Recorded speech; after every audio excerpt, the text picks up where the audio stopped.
मंगलहारी प्रभु दशरथ अजर विहारी। राम सिया राम जय जय राम। श्यामा गौ काली होने पर भी उसका दूध उज्जवल और बहुत गुणकारी होता है। यही समझकर सब लोग उसे पीते हैं। इस तरह गंवारू भाषा में होने पर भी श्री सीताराम जी के यश को बुद्धिमान लोग बड़े चाव से गाते और सुनते हैं। मणिमाणिक और मोती की जैसी सुंदर छवि है, वो सांप, पर्वत और हाथी के मस्तक पर वैसी शोभा नहीं पाती। राजा के मुकुट और नवयुवती स्त्री के शरीर को पाकर ही ये सब अधिक शोभा को प्राप्त होते हैं।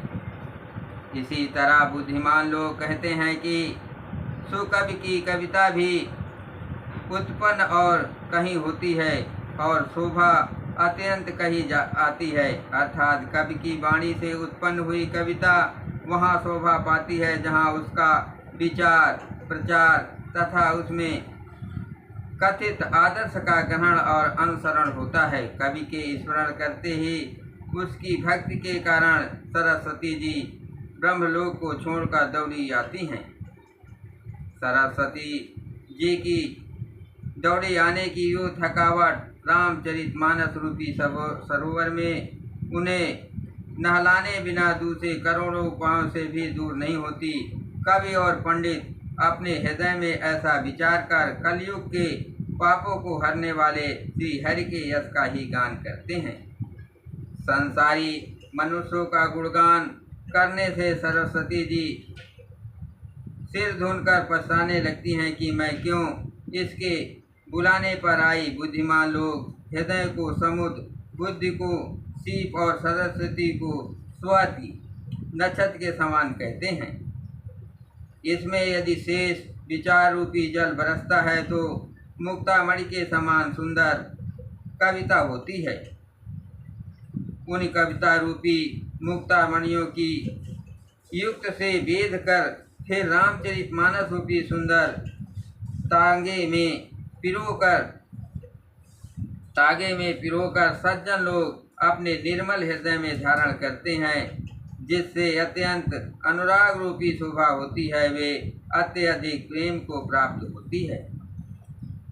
जो कराल कलयुग में जन्मे हैं, जिनकी करनी कौवे के समान है और वेश हंस का सा है, जो वेद मार्ग को छोड़कर कुमार्ग पर चलते हैं, जो कपट की मूर्ति और कलयुग के पापों के भाड़े हैं, जो श्री राम जी के भक्त कहलाकर लोगों को ठगते हैं, जो धन, लोभ, क्रोध और काम के गुलाम है और जो धींगा धींगी करने वाले धर्मध्वजी, धर्म की झूठी ध्वजा फहराने वाले दंभी और कपट के धंधों का बोझ ढोने वाले हैं।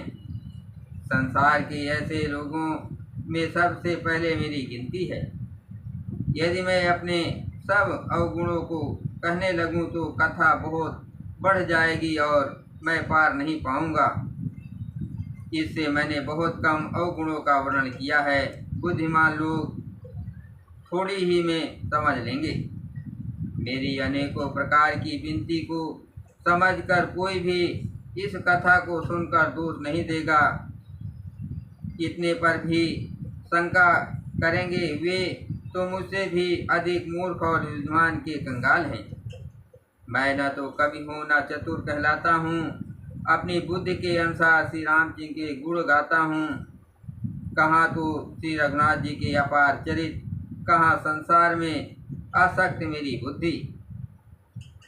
जिस हवा से सुमेर जैसे पहाड़ उड़ जाते हैं, कहिए तो उसके सामने रुई किस गिनती में है। श्री राम जी की असीम प्रभुता को समझकर तथा रचने में मेरा मन बहुत हिचकता है। कथा रचना करने में मेरा मन बहुत हिचकता है। सरस्वती जी, शेष जी, शिव जी, ब्रह्मा जी, शास्त्र, वेद और पुराण ये सब नेति नेत कहकर पार नहीं पाकर ऐसा नहीं कहते हैं, सदा जिनका गुणगान किया करते हैं। यद्यपि प्रभु श्री रामचंद्र जी की प्रभुता को सब ऐसे ही अकथनीय ही जानते हैं, तथापि कहे बिना कोई नहीं रहा। इसमें वेद ने ऐसा कारण बताया है कि भजन का प्रभाव बहुत तरह से कहा गया है, अर्थात भगवान की महिमा का पूरा वर्णन तो कोई नहीं कर सकता, परंतु जिससे जितना पन पड़े उतना भगवान का गुणगान करना चाहिए, क्योंकि भगवान के गुणगान रूपी भजन का प्रभाव बहुत ही अनोखा है। उसका नाना प्रकार से शास्त्रों में वर्णन है। थोड़ा सा भी भगवान का भजन मनुष्य को सहज ही भवसागर से तार देता है। जो परमेश्वर एक है, जिनको कोई इच्छा नहीं है, जिनका कोई रूप और नाम नहीं है, जो अजन्मा सच्चिदानंद और परम धाम है और जो सब में व्यापक एवं विश्व रूप है, उन्हीं भगवान ने दिव्य शरीर धारण करके नाना प्रकार की लीला की है। वो लीला केवल भक्तों के हित के लिए ही है, क्योंकि भगवान परम कृपालु हैं और शरणागत के बड़े प्रेमी हैं, जिनकी भक्तों पर बड़ी ममता और कृपा है। जिन्होंने एक बार जिस पर कृपा कर दी, उस पर फिर कभी क्रोध नहीं किया। वे प्रभु श्री रघुनाथ जी गाई हुई वस्तु को फिर प्राप्त कराने वाले, गरीब निवाज, दीन बंधु, सरल स्वभाव, सर्वशक्तिमान और सबके स्वामी हैं। यही समझकर बुद्धिमान लोग उन श्री हरि का यश वर्णन करके अपनी वाणी को पवित्र और उत्तम फल, मोक्ष और दुर्लभ भगवत प्रेम देने वाली बनाते हैं। उसी बल से महिमा का यथार्थ वर्णन नहीं, परंतु महान फल देने वाला भजन समझकर भगवान कृपा के बल पर ही मैं श्री रामचंद्र जी के चरणों में सिर नवाकर श्री रघुनाथ जी के गुणों की कथा कहूँगा। इसी विचार से वाल्मीकि, व्यास आदि मुनियों ने पहले हरि की कीर्ति गाई है। भाई, उसी मार्ग पर चलना मेरे लिए सुगम होगा। जो अत्यंत बड़ी शेष नदियां हैं, यदि राजा उन पर पुल बंधवा देता तो अत्यंत छोटी चींटियां भी उन पर चढ़कर बिना ही परिश्रम के पार चली जाती। इसी प्रकार मुनियों के वर्णन के सहारे मैं भी श्री रामचरितमानस का वर्णन सहज ही कर सकूंगा। इस प्रकार मन को बल दिखलाकर मैं श्री रघुनाथ जी का सुहावनी कथा की रचना करूंगा। व्यास आदि की अनेकों शेष कवि ही गए हैं, अनेकों शेष कवि हो गए हैं, जिन्होंने बड़े आदर से श्री हरि का सुयश वर्णन किया है।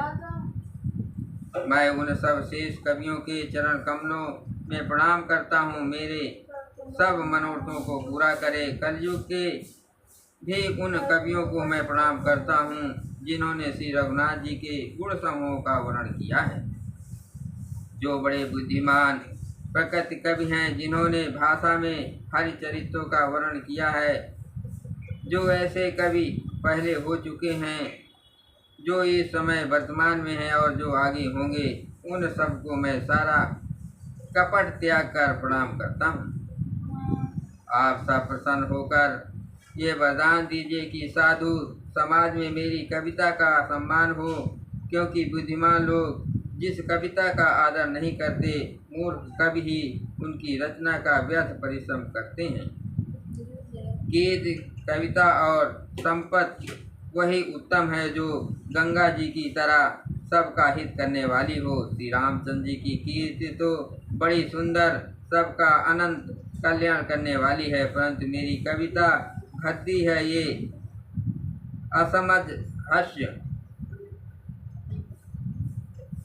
असामंजस है, अर्थात इन दोनों का मेल नहीं मिलता।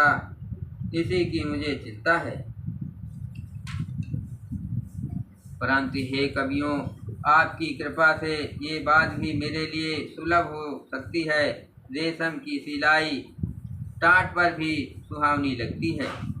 चतुर पुरुष उसी कविता का आदर करते हैं जो सरल हो और जिनमें निर्मल चरित्र का वर्णन हो, तथा जिसे सुनकर सत्य भी स्वाभाविक वैर को भूलकर सराहना करने लगे। ऐसी कविता बिना निर्मल बुद्धि के होती नहीं, और मेरे बुद्धि का बल बहुत ही थोड़ा है, इसलिए बार बार निहोरा करता हूँ कि हे कवियों, आप कृपा करें जिससे मैं हरि यश का वर्णन कर सकूं। कवि और पंडित गण, आप जो रामचरितमानस रूपी मानसरोवर के सुंदर हंस है, मुझ बालक की विनती सुनकर और सुंदर रुचि देखकर मुझ पर कृपा करें।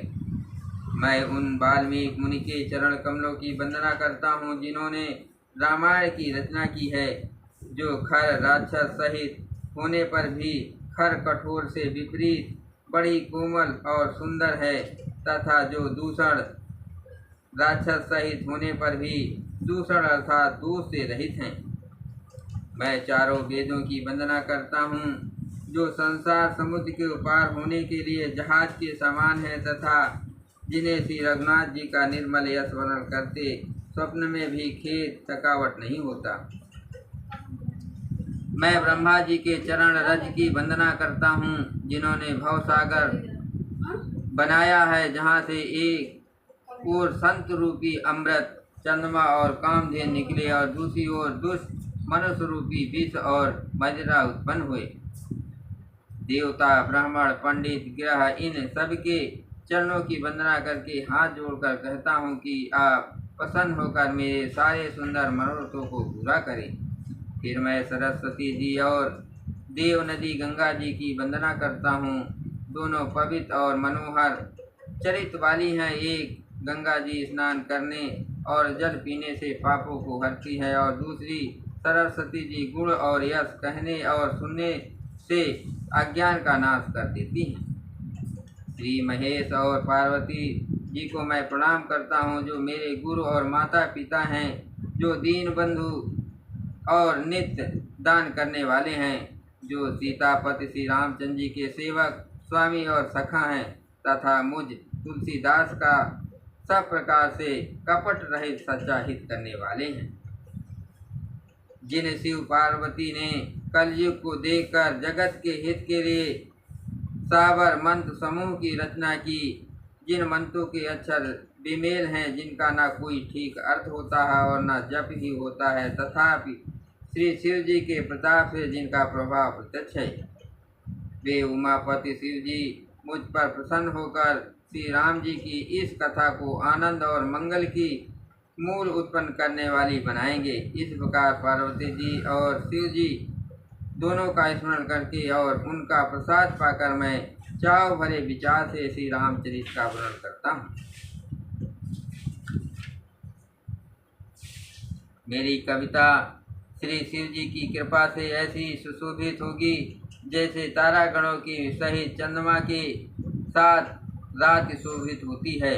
जो इस कथा को प्रेम सहित एवं सावधानी के साथ समझकर बूझकर कहे सुनेंगे, वे कलयुग के पापों से रहित और सुंदर कल्याण के भागी होकर श्री रामचंद्र जी के चरणों के प्रेमी बन जाएंगे।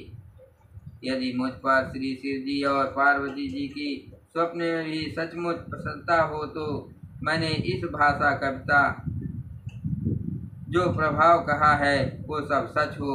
सियावर रामचंद्र की जय।